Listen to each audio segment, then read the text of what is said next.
鸟中大熊猫朱鹮上世纪险些面临灭绝，我国如何从7只增到5000多只呢？前不久，在我国湖北十堰发现了数只朱鹮的踪迹，此消息一经传出，直接在湖北当地炸开了锅。许多网友表示想要去看，当地政府对此也十分重视，迅速将出没地区进行保护，防止人们打扰到朱鹮的生活。这朱鹮究竟何方神圣？为何引得人们如此重视？朱鹮在过去素有鸟中大熊猫的美称，是我国最珍贵的鸟类，同时也是日本的珍稀国鸟。全球仅有9000多只朱鹮，其中在我国分布的朱鹮就高达7000多只。而身为国鸟，朱鹮在日本境内却仅分布有970左右，并且还都是由中国捐赠。日本原本境内的朱鹮早已灭绝，也正是因为朱鹮的数量稀少，才使得人们对于朱鹮的一举一动十分重视。我国更是为朱鹮设立各种生态保护区，以防止人们打搅到朱鹮的正常栖息。那朱鹮地位如此珍贵，为何数量却如此稀少？其实，在19世纪的时候，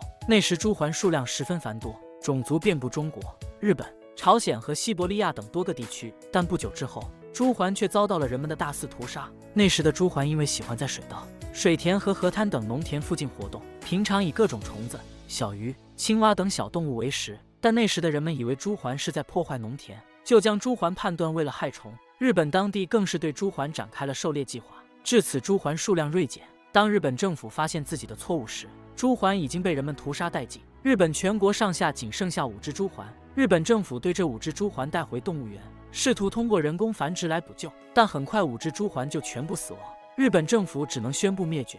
那朱鹮已经灭绝，现在的朱鹮是从何而来的呢？虽然日本已经宣布朱鹮彻底灭绝，但我国许多生物学家仍坚信，在人迹罕至的地方，一定还有少量朱鹮存活。为此，我国中科院的刘英增先生在1981年带领着一支考察队，就在朱鹮的栖息地寻找朱鹮的踪迹。历经3年的时间，考察队走遍了河北、河南、山西等14个省份，终于在陕西发现了7只野生朱鹮的踪迹。当地政府对此十分激动，立即在当地建立了朱鹮的保护小组。从1981到1990年，保护小组10年如一日的细心保护着朱鹮的栖息地。他们每天细心观察着朱鹮的行动轨迹，全年居无定所地跟随着朱鹮的行动轨迹。也正因为是保护小组众人的坚守，才使得朱鹮得以重新出现在人们视野。从当初的宣布灭绝到被人们重新发现，再从濒危灭绝转变到如今的易危。也正因为我国教科书式的救援方式，才使得朱鹮得以幸存下来，并从开始被人们发现的7只暴涨至如今的7000多只。我国面对如此大的硕果，并没有选择独占，反而是和附近的日本、朝鲜等国一起合作，将大量朱鹮捐赠给各国，以增大朱鹮的生活栖息地。至此，在日本国鸟才得以重新出现在日本境内。那同样是对朱鹮的保护，为何中国却可以将朱鹮成功保护好呢？上面我们说到过，日本曾经对朱鹮进行过人为保护，将5只朱鹮带到动物园保护起来后，那5只朱鹮在人们的无微不至的照料下，虽然产下几枚蛋，但因为各种原因，那几枚蛋最终都没有孵化成功，最终只能宣布灭绝。